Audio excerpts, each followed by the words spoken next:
ಕಾಳಿಂಗನನ್ನು ಮರ್ದನ ಮಾಡಲಿಕ್ಕೆ ಧುಮುಕಿದ. 3.5 ವರ್ಷದ ಕೃಷ್ಣ. ಕಾಳಿಂಗ ಬಂದ, 1000 ಹೆಡೆಗಳಲ್ಲಿ ಕಚ್ಚುವ ಪ್ರಯತ್ನ ಮಾಡಿದ, ಹೆಡೆಗಳಲ್ಲಿ ನರ್ತನ ಮಾಡಿದ. ಬ್ರಹ್ಮಾದಿಗಳು ಬಂದು ಮೃದಂಗ ಬಾರಿಸಿ ಹಾಡು ಹೇಳಿದ್ರಂತೆ.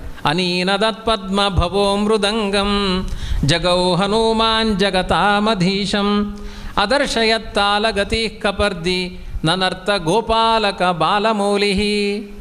ಆ ಬ್ರಹ್ಮದೇವರು ಅವರು ಮೃದಂಗ ಬಾರಿಸ್ತಾ ಇದ್ದರೆ, ಹನುಮಂತ ದೇವರು ಹಾಡು ಹೇಳ್ತಾ ಇದ್ದಾರೆ, ಭಗವಂತ ನಾಟ್ಯ ಮಾಡ್ತಾ ಇದ್ದಾನೆ. ಅದ್ಭುತವಾದ ಕಾಳಿಂಗ ಮರ್ದನ ಮಾಡಿದ. ಅವನ ಬಾಲವನ್ನು ಮೇಲೆ ಎತ್ತಿ ಅವನ ಹೃದಯದಲ್ಲಿ ತುಂಬಿದ ವಿಷವನ್ನೆಲ್ಲ ಹೊರಗಡೆ ಹಾಕಿದ.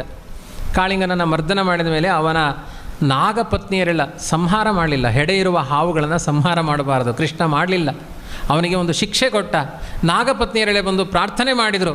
ಅವನಿಗೆ ಹೇಳಿದ, ಈ ಜಾಗದಲ್ಲಿ ಇರಬೇಡ, ನಿನ್ನ ಬಾಯಲ್ಲಿ ವಿಷ ಕ್ರಿಯೇಟ್ ಆಗ್ತಾನೇ ಇರುತ್ತೆ, ನೀನು ಮೊದಲು ಎಲ್ಲಿದ್ದೀಯೋ ಆ ರಮಣಕ ದ್ವೀಪಕ್ಕೆ ಹೋಗುವಂತ ಅವನ ಮೂಲ ಸ್ಥಾನಕ್ಕೆ ಕಳಿಸಿಕೊಟ್ಟ.